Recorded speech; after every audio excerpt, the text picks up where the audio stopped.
আমন্ত্রণ জানাচ্ছি আন্তর্জাতিক সংবাদে। শুরুতে সংবাদ শিরোনাম। রাশিয়া ইউক্রেনের মধ্যে চলছে তীব্র স্থলযুদ্ধ, হতাহত ৯৫০ রুশ সেনা। প্রথমবারের মতো S-500 আকাশ প্রতিরক্ষা ব্যবস্থা যুদ্ধে মোতায়েন করল রাশিয়া। ইরানের বিমান বাহিনী ও প্রতিরক্ষার নতুন কমান্ডার নিয়োগ দিলেন খামেনেই। জাতিসংঘে কাশ্মীর নিয়ে ভারত পাকিস্তানের পাল্টাপাল্টি অভিযোগ। এবং সর্বশেষ থাকবে তাইওয়ানের জন্য অস্ত্রের বৃহত্তম চালান অনুমোদন যুক্তরাষ্ট্রের। এতক্ষণ শুনছিলেন সংবাদ শিরোনাম, এবারে বিস্তারিত সংবাদ। তবে তার আগে অনুরোধ থাকবে ভিডিওটিতে একটি লাইক দিয়ে কমেন্ট করে জানিয়ে দিন কোন জেলা বা দেশ থেকে ভিডিওটি দেখছেন ও শুনছেন।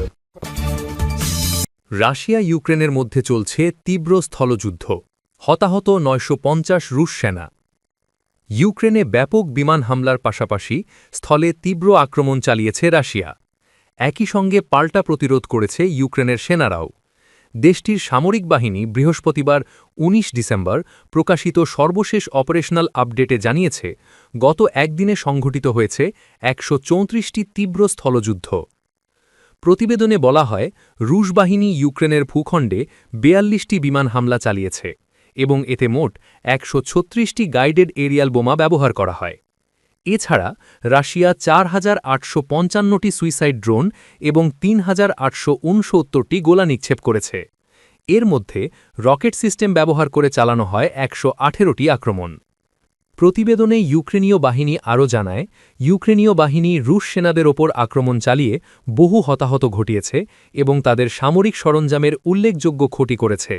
প্রায় ৯৫০ রুশ সেনা হতাহত হয়েছে বলেও জানায় ইউক্রেন। এছাড়া কিয়েভের দাবি, ইউক্রেনীয় সেনারা রুশ বাহিনীর ৫টি ট্যাঙ্ক, ২৭টি আর্টিলারি সিস্টেম, ২টি মাল্টিপল লঞ্চ রকেট সিস্টেম, একটি বিমান প্রতিরোধ ব্যবস্থা, ৩৩০টি ড্রোন এবং ১১৯টি মামরিক যান ধ্বংস করেছে। অপারেশনাল প্রতিবেদনে আরও জানানো হয়, কুপিয়ানস্কো, লাইমান, স্লোভিয়ানস্কো ও আলেকজান্ড্রাভস্কো সহ বিভিন্ন অঞ্চলে তীব্র লড়াই হয়েছে। এছাড়া ইউক্রেনীয় ড্রোন হামলায় রাশিয়ার রোস্তভ অঞ্চলে নিহত হন অন্তত ৩ জন। এদের মধ্যে ২ জন একটি কার্গো জাহাজের ক্রু। রোস্তভ অন ডন বন্দর এবং বাতায়স্ক শহরে রাতে চালানো হয় এই ড্রোন হামলা। স্থানীয় গভর্নর ইউরি স্লিউসার তার টেলিগ্রাম চ্যানেলে জানিয়েছেন, নিয়ন্ত্রণে আগুন আনা হয়েছে। এদিকে রুশ প্রেসিডেন্ট ভ্লাদিমির পুতিন হুঁশিয়ারি দিয়ে বলেছেন, ইউক্রেনের হামলায় চলতি মাসের শুরুতে তেল রপ্তানির উদ্দেশ্যে যাত্রাকালীন রাশিয়ার ৩টি শ্যাডো ফ্লিট ট্যাঙ্কার ক্ষতিগ্রস্ত হওয়ায় তিনি ইউক্রেনকে সমুদ্র থেকে বিচ্ছিন্ন করে দেবেন। সূত্র আল জাজিরা। প্রথমবারের মতো S-500 আকাশ প্রতিরক্ষা ব্যবস্থা যুদ্ধে মোতায়েন করল রাশিয়া। রাশিয়া প্রথমবারের মতো তাদের সবথেকে উন্নত আকাশ প্রতিরক্ষা ব্যবস্থা S-500 যুদ্ধে মোতায়েন করেছে। এর আগে এই প্রতিরক্ষা ব্যবস্থা সামরিক বহরে যুক্ত থাকলেও যুদ্ধে মোতায়েন ছিল না।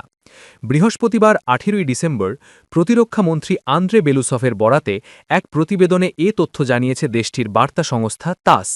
বুধবার প্রতিরক্ষা মন্ত্রী রাশিয়ার প্রতিরক্ষা সক্ষমতায় বড় অগ্রগতির কথা উল্লেখ করে বলেন, S-500 সিস্টেম সজ্জিত প্রথম রেজিমেন্ট আনুষ্ঠানিকভাবে যুদ্ধে মোতায়েন করা হয়েছে। বছরের শেষ প্রতিরক্ষা বোর্ড বৈঠকে তিনি এ ঘোষণা দেন।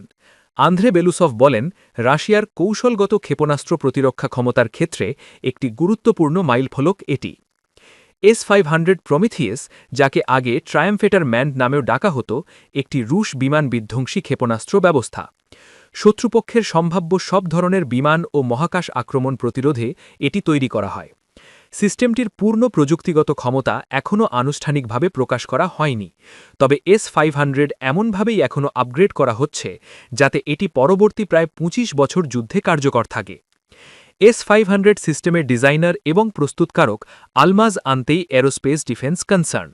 এই সিস্টেমটি ২০০০ থেকে ২০২০ সালের মধ্যে S-400 Triumf air defence system ২০০৭ সাল থেকে রাশিয়ায় পরিষেবাধীন এবং অন্যান্য পূর্ববর্তী সিস্টেমের পরিপূরক হিসেবে তৈরি করা হয়।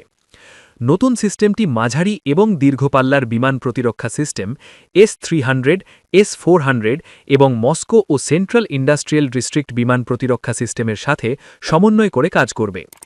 আলমাজ আনতেই 2009 সালের সেপ্টেম্বরে S-500 প্রকল্পের প্রাথমিক নকশা উপস্থাপন করেন।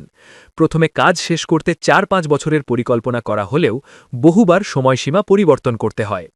2012 সাল থেকে নিজনি নভগরদ এবং কিরভ এলাকায় নতুন কারখানা নির্মাণ এবং S-500-এর বিভিন্ন যন্ত্রাংশ তৈরি এবং চূড়ান্ত অ্যাসেম্বলি সম্পন্ন করা হয়। 2016 সালে কিরভ এবং 2018 সালে উৎপাদন শুরু হয় নিজনি নভগরদ কারখানায়। 2017 সালে শুরু হয় S-500 পরিচালনায় বিশেষজ্ঞ প্রশিক্ষণ কার্যক্রম। ইরানের বিমান বাহিনী ও প্রতিরক্ষার নতুন কমান্ডার নিয়োগ দিলেন খামেনেই। বুধবার তেহরানে এক অনুষ্ঠানে 2 নতুন কমান্ডার আনুষ্ঠানিকভাবে তাদের পদ গ্রহণ করেন। ছবি সংগৃহীত।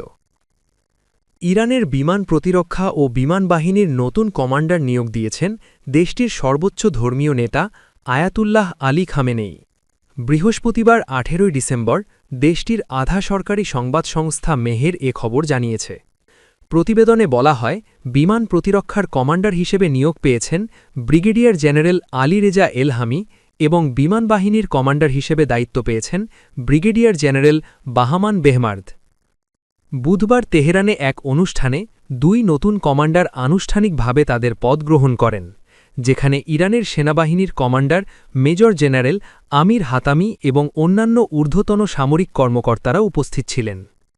এদিকে ইরানের সেনাবাহিনীর স্থলবাহিনীর কমান্ডার ব্রিগেডিয়ার জেনারেল আলী জাহান শাহী বলেছেন, বহিরাগত হুমকির বিরুদ্ধে দেশকে রক্ষা করার জন্য তাদের বাহিনী কৃত্রিম বুদ্ধিমত্তা, এআই, কোয়ান্টাম, উন্নত প্রযুক্তি দিয়ে সজ্জিত হচ্ছে। ইসলামী বিপ্লবের নেতা আয়াতুল্লাহ খামেনেয়ির মহৎ সুপারিশ ব্যবহার করে ইরানের সেনাবাহিনীর স্থলবাহিনী বিজ্ঞান, গবেষণা ও প্রযুক্তির ক্ষেত্রে বড় পদক্ষেপ নিয়েছে বলেও জানান তিনি। জাতিসংঘে কাশ্মীর নিয়ে ভারত পাকিস্তানের পাল্টাপাল্টি অভিযোগ। জম্মু ও কাশ্মীর ইস্যু নিয়ে আবারও পাকিস্তান ও ভারতের মধ্যে উত্তেজনা দেখা দিয়েছে। স্থানীয় সময় মঙ্গলবার 16 ডিসেম্বর জাতিসংঘ নিরাপত্তা পরিষদে পাকিস্তান মিশনের কাউন্সিলর ও রাজনৈতিক সমন্বয়কারী গুল কায়সার সারওয়ানি বক্তব্যের পর থেকে এই উত্তেজনা ছড়িয়ে পড়ে। ওই দিন পাকিস্তানের ওই কূটনীতিক জম্মু ও কাশ্মীর ভারতের ভূখণ্ড নয় এবং কখনোই তা এমন স্বীকৃতি পাবে না বলে জানান। এর জের ধরে কড়া জবাব দিয়েছে ভারত। জাতিসংঘে ভারতের স্থায়ী প্রতিনিধি রাষ্ট্রদূত হরিশ পার্বথানেনি স্পষ্ট করে বলেন, জম্মু ও কাশ্মীর এবং লাদাখ ভারতের অবিচ্ছেদ্য ও অখণ্ড অংশ। এটি ছিল, আছে এবং চিরকালই ভারতের অংশ থাকবে। বিতর্ক চলাকালীন পাকিস্তানের প্রতিনিধির বক্তব্যের প্রতিক্রিয়ায় পার্বথানেনি বলেন, ভারত ও ভারতের জনগণের ক্ষতি করার ব্যাপারে পাকিস্তানের এক ধরনের রোগগ্রস্ত আসক্তি রয়েছে। ভারত কেন সিন্ধু পানি চুক্তি স্থগিত রেখেছে তা ব্যাখ্যা করতে গিয়ে পার্বথানেনি পাকিস্তানকে বিশ্বের সন্ত্রাসবাদের কেন্দ্রস্থল বলে আখ্যা দেন। তিনি বলেন, ৬৫ বছর আগে ভারত সদিচ্ছা ও বন্ধুত্বের মনোভাব নিয়ে সিন্ধু পানি চুক্তিতে স্বাক্ষর করে, কিন্তু এই 6 দশকেরও বেশি সময়ে পাকিস্তান চুক্তির চেতনাকে লঙ্ঘন করেছে ভারতের বিরুদ্ধে 3টি যুদ্ধ চাপিয়ে দিয়ে এবং হাজার হাজার সন্ত্রাসী হামলা চালিয়ে। গত 4 দশকে পাকিস্তান সমর্থিত সন্ত্রাসী হামলায় লক্ষাধিক নয় বরং 10,000-এরও বেশি ভারতীয় নাগরিক নিহত হয়েছেন বলেও উল্লেখ করেন তিনি। তাইওয়ানের জন্য অস্ত্রের বৃহত্তম চালান অনুমোদন যুক্তরাষ্ট্রের। চীনের ক্রমবর্ধমান সামরিক চাপের মধ্যে থাকা তাইওয়ানের কাছে $11.1 বিলিয়ন অস্ত্র বিক্রি অনুমোদন দিয়েছে মার্কিন যুক্তরাষ্ট্র। বুধবার দেশটির জন্য সর্ববৃহৎ মার্কিন অস্ত্র প্যাকেজ ঘোষণা করল যুক্তরাষ্ট্র। মার্কিন প্রেসিডেন্ট ডোনাল্ড ট্রাম্প প্রশাসনের দ্বিতীয় মেয়াদে ক্ষমতায় আসার পর তাইওয়ানের কাছে অস্ত্র বিক্রির দ্বিতীয় বড় ঘটনা এটি। এমন এক সময়ে ঘোষণা এলো যখন বেইজিং সামরিক ও কূটনৈতিকভাবে চাপ বাড়িয়ে চলেছে তাইওয়ানের ওপর। তাইওয়ানের প্রতিরক্ষা মন্ত্রণালয় এক বিবৃতিতে জানিয়েছে, প্রস্তাবিত অস্ত্র বিক্রির মধ্যে 8টি জিনিস অন্তর্ভুক্ত রয়েছে, যার মধ্যে রয়েছে হিমার্স, হাবিৎজার কামান, জ্যাভলিন ট্যাঙ্ক বিধ্বংসী ক্ষেপণাস্ত্র ও আত্মঘাতী ড্রোন এবং অন্যান্য সরঞ্জামের যন্ত্রাংশ। বিবৃতিতে তারা আরও বলেছে, আত্মরক্ষার ক্ষমতা ধরে রাখতে এবং দ্রুত প্রতিরোধ ব্যবস্থা গড়ে তুলতে তাইওয়ানকে সহায়তা করছে যুক্তরাষ্ট্র, যা আঞ্চলিক শান্তি ও স্থিতিশীলতার জন্য অপরিহার্য। মন্ত্রণালয় জানিয়েছে, এই প্যাকেজটি এখন কংগ্রেসের নোটিফিকেশনের পর্যায়ে আছে। কংগ্রেস চাইলে বিক্রয় বন্ধ করতে বা পরিবর্তন করতে পারবে, যদিও তাইওয়ানকে সব দলের সমর্থন রয়েছে। মার্কিন যুক্তরাষ্ট্রের চাপের মধ্যে তাইওয়ান তার সেনাবাহিনীকে যুদ্ধ চালানোর জন্য প্রস্তুত করছে। এর জন্য তারা মোবাইল, ছোট এবং সাধারণত সস্তা অস্ত্র ব্যবহার করছে, যেমন ড্রোন, যা এখন আর লক্ষ্যবস্তুতে আঘাত করতে সক্ষম। তাইওয়ানের রাষ্ট্রপতির কার্যালয়ের মুখপাত্র কারেন কু এক বিবৃতিতে বলেন, আমাদের দেশ প্রতিরক্ষা সংস্কার চালিয়ে যাবে, সমাজের প্রতিরক্ষা শক্তি বাড়াবে, আত্মরক্ষার সংকল্প দেখাবে এবং শক্তির মাধ্যমে শান্তি রক্ষা করবে। তিনি মার্কিন যুক্তরাষ্ট্রকে বিক্রয়ের জন্য ধন্যবাদও জানান। গত মাসে তাইওয়ানের রাষ্ট্রপতি লাই চিংতে 2026 থেকে 2033 পর্যন্ত $40 বিলিয়ন অতিরিক্ত প্রতিরক্ষা বাজেট ঘোষণা করেছেন এবং বলেছেন, জাতীয় নিরাপত্তার সঙ্গে আপোস করার কোনো সুযোগ নেই। এদিকে এখনও এই বিষয়ে কোনো মন্তব্য পাওয়া যায়নি চীনের পররাষ্ট্র মন্ত্রণালয় থেকে। সূত্র রয়টার্স, নিউ ইয়র্ক টাইমস।